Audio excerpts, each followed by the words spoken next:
వీడియోలోకి వెళ్ళే ముందు మొదటిసారి కనుక అయితే మా ఛానల్ చూస్తున్నట్లయితే please like, share, subscribe. AP Congress అధ్యక్షురాలు వైఎస్ షర్మిలకు ఇవాళ విజయవాడలో పోలీసులు షాక్ ఇచ్చారు. ఇవాళ ఉదయం నుంచి రైతు సమస్యలపై సీఎం చంద్రబాబును కలవబోతున్నట్లుగా ప్రకటించిన నానా హంగామా చేసిన ఆమెకు చివరి నిమిషంలో పోలీసులు అడ్డుకోవడంతో షాక్ తగిలింది. దీంతో విజయవాడ ఆంధ్రరత్న భవన్ వద్ద తీవ్ర ఉద్రిక్త పరిస్థితులు నెలకొన్నాయి. కాంగ్రెస్ కార్యకర్తలకు పోలీసులకు మధ్య తోపులాట చోటు చేసుకుంది. రైతుల సమస్యలపై అసెంబ్లీలో ముఖ్యమంత్రి చంద్రబాబును కలిసేందుకు పీసీసీ చీఫ్ షర్మిల ఇవాళ ట్రాక్టర్లో బయలుదేరారు.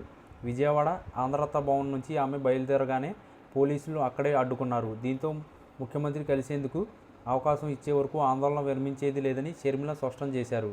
రాష్ట్రంలో రైతులు గిట్టుబాటు ధర లేక ప్రాణాలు తీసుకుంటున్నారని, రైతుల ఆత్మహత్యల్లో 3వ స్థానం ఉండడం సిగ్గుచేటని షర్మిల విమర్శించారు.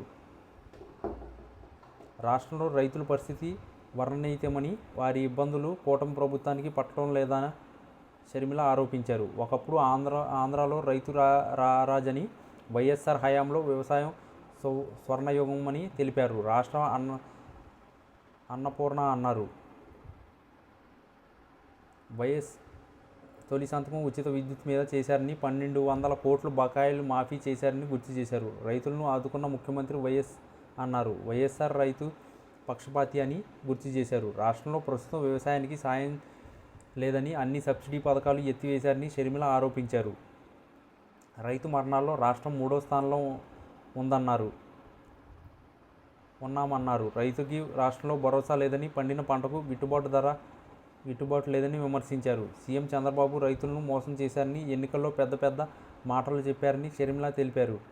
రైతును రాజు అన్నారని, రైతును సుభిక్షంగా చూసుకుంటాం అన్నారని, మద్దతు ధర లేకపోతే గిట్టుబాటు ధర కల్పిస్తామంటారని, కానీ చెప్పిన మాటకు చంద్రబాబు చేతలకు సంబంధం లేదన్నారు.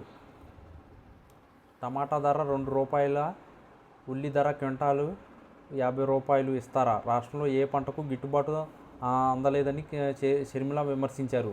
మిర్చికి 12,000 ఇస్తామని 6,000 కూడా ఇవ్వలేదన్నారు. జొన్నలకు 3,300 ఎంఎస్పీ ఉంటే 2,000 ధర దక్కలేదన్నారు. పొగాకు రైతుకు 18,000 దక్కాల్సిన చోటు 3,000 కూడా ఇవ్వలేకపోయారన్నారు. అరటి రైతులకు 30,000 ఇవ్వాల్సి ఉండగా టన్నుకు 15,000 కూడా పలకలేదన్నారు. పెసర, మినుమ, వేరుశెనగ ఇలా ఏ పంటకు గిట్టుబాటు లేదన్నారు. పత్తి పంట రైతులు తీసిందన్నారు. ఉల్లి రైతులకు 1,200 ఇస్తామని మోసం చేశారని, టమాటా రైతులకు ధర తగ్గితే ₹8 ఇస్తామన్నారని, మార్కెట్ కిలో ధర ₹2 కూడా లేదన్నారు.